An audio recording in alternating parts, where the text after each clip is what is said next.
Hey yo guys! Dito na naman tayo sa ating pong pinakamamahal na bukid. Ayan, sa mga sanang mga nagtatanong kung ano daw ba meron sa bukid namin. Ay marami.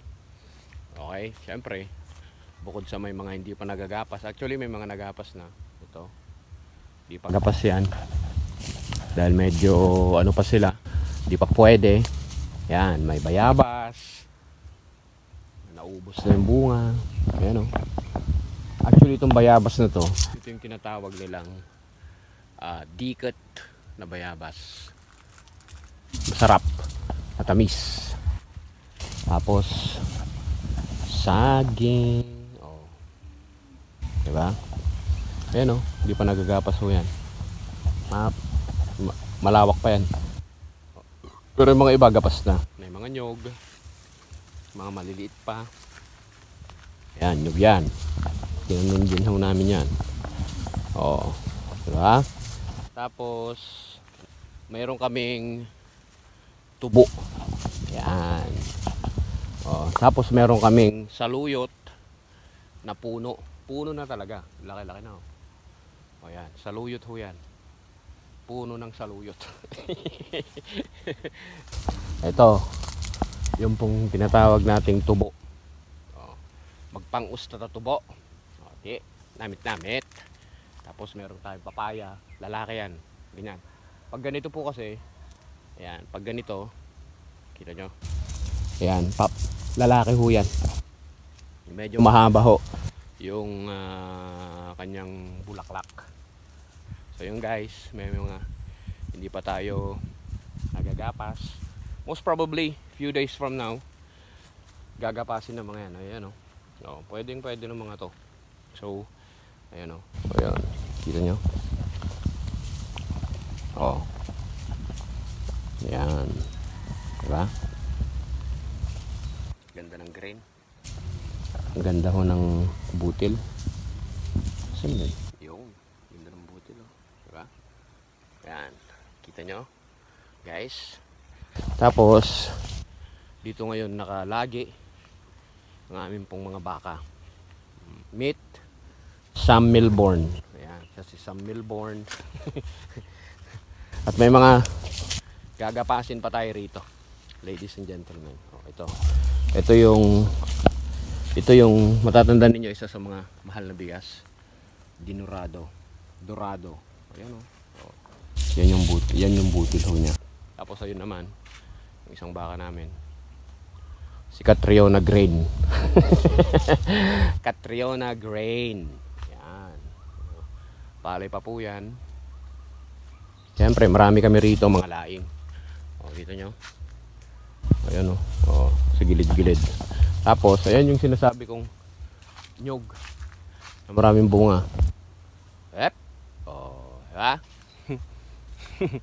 Galimba kung tawagin po namin yung ganyan. Siyempre may mga mangga tayo. Ayan, may mga sile, malabuyo. Ayan, na hindi naman namin pinapakinabangan dahil iba yung nakikinabang. Sa mga nangunguha naman, lapit lang ng bahay ho namin oh. Paalam nyo lang. Huwag kayong mahiya. Nahiya pa kayo eh.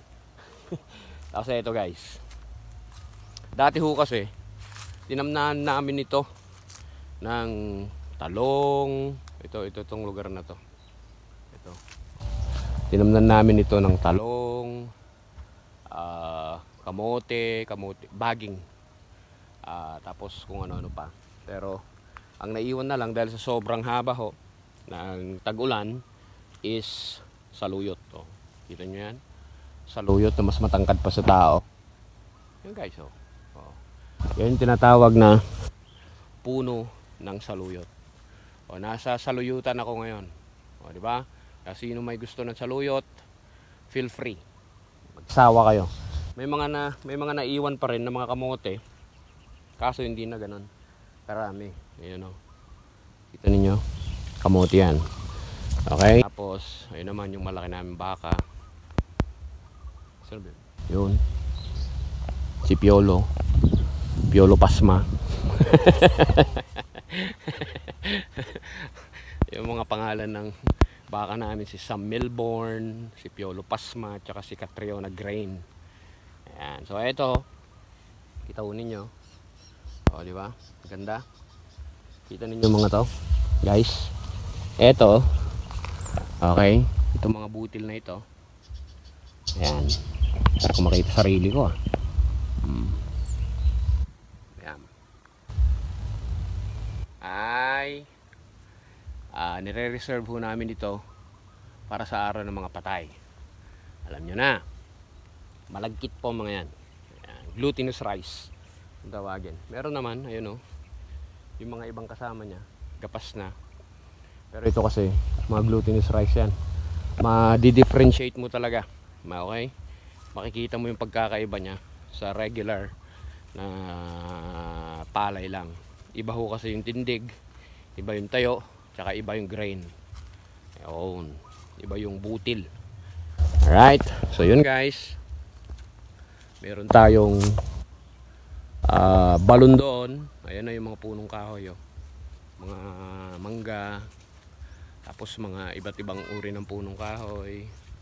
Dito tayo sa gilid, may mga ipil-ipil tayo. Ayan. May mga paper tree and whatsoever. So yung guys, nakita ninyo kung ano meron sa bukid namin. Syempre, para at least may tour ko kayo. And at the same time, itutur ko rin kayo sa surrounding ho namin, sa paligid ng bahay, kung ano ba meron kaming gulay, kung ano ba meron doon, etc. etc. Syempre, ito po ang inyong tour guide, John Marino po, at your service. Peace out.